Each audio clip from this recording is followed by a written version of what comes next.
मुळातच हे सगळं स्क्रिप्टेड असतं. कारण नारी शक्ती वंदना बिल ह्याच्यावरनं जे भाजप अडचणीत आलं, मुळात त्यांच्या मनामध्ये स्त्रियांबद्दल आदर नाहीच आहे. एवढे बलात्कार होत आहेत. खरात बाबा असेल, या सगळ्या लोकांबरोबर भाजपच्या लोकांचे संबंध आहेत. त्या राम रहीमबरोबर भाजपच्या लोकांचे संबंध आहेत. ह्या सगळ्या बुवा बाबा जे बलात्कारामध्ये अडकलेले आहेत त्यांचे सगळ्यांचे भाजपचे संबंध आहेत. त्याच्यामुळे त्यांच्या मुळात ते मनुवादी असल्यामुळं आणि स्त्रियांना एक भोगवस्तू समजत असल्यामुळं स्त्रियांच्याबद्दल त्यांना अजिबात त्यांच्याबद्दल मनामध्ये आदर नाही आहे. डिलिमिटेशन हवं होतं, परंतु डिलिमिटेशन त्यांना या महिला आरक्षणाच्या मागे लपून त्यांना डिलिमिटेशन करून घ्यायचं होतं. आणि मुंबईला जे ट्रॅफिक जाममधल्या अडकलेल्या त्या महिलेनं यांची अशी जी काढली जिरवली आणि त्याच्यानंतर त्या महिलेबद्दल जे काही ते वाईट बोलले त्याच्यातून देखील ते अडचणीत आलेले होते.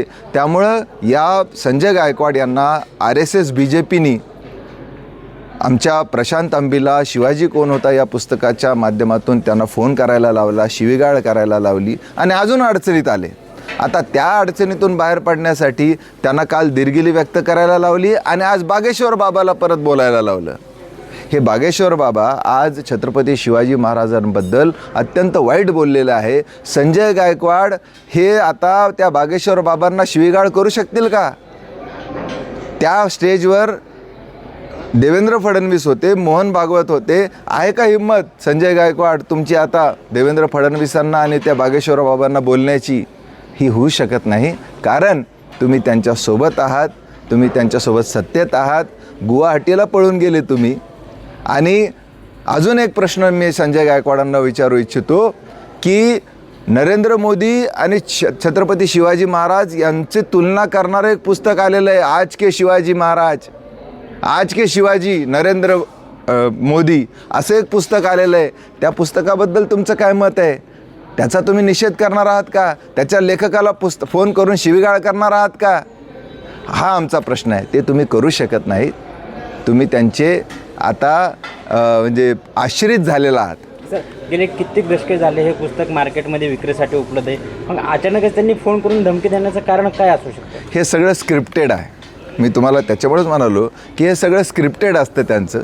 जेव्हा जेव्हा RSS भाजपला काही डायव्हर्शन करायचं असतं तेव्हा अशा लोकांना, कधी नितेश राणेला, कधी संजय गायकवाडसारख्याला, कधी अजून कोणाला पकडून ते असं बोलायला लावतात आणि त्यांची 4-2 दिवस, आठवडाभर त्याच्यात निघून जातात. आणि त्याच्यावर ते खडा टाकून देखील बघतात की फुले शाहू आंबेडकरांचे आणि छत्रपती शिवाजी महाराजांच्या बाजूचे किती लोक आहेत, आता किती शिल्लक, किती शिल्लक राहिली. शिवप्रेमी अजून किती आपल्यासोबत लढायला तयार आहेत, ह्याची देखील ते खडा टाकून बघतात.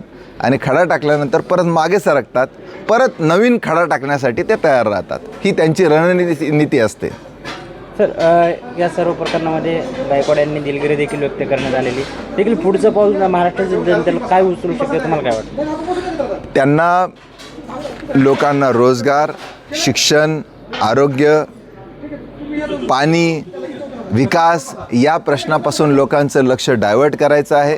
आणि हे इथून पुढच्या काळात देखील अशा प्रकारचे वाद निर्माण करून, महापुरुषांची निंदा नालस्ती करून ते लोकांना मूलभूत प्रश्नापासून बाजूला नेत राहणार, हीच त्यांची रणनीती आहे. आणि त्याच्या पाठीमागून अदानी अंबानीला सगळे हे जे काही आपली नैसर्गिक संसाधनं असतील, आपलं जल, जंगल, जमीन आणि आपल्या ज्या प्रॉपर्टी आहेत ते RSS या अदानी आणि अंबानीच्या घशात घालणार, हे त्यांची रणनीती इथूनही पुढच्या काळामध्ये त्यांची राहणार आहे. 25 वर्षासाठी आता अदानीला महाराष्ट्राची वीज देऊन टाकली त्यांनी.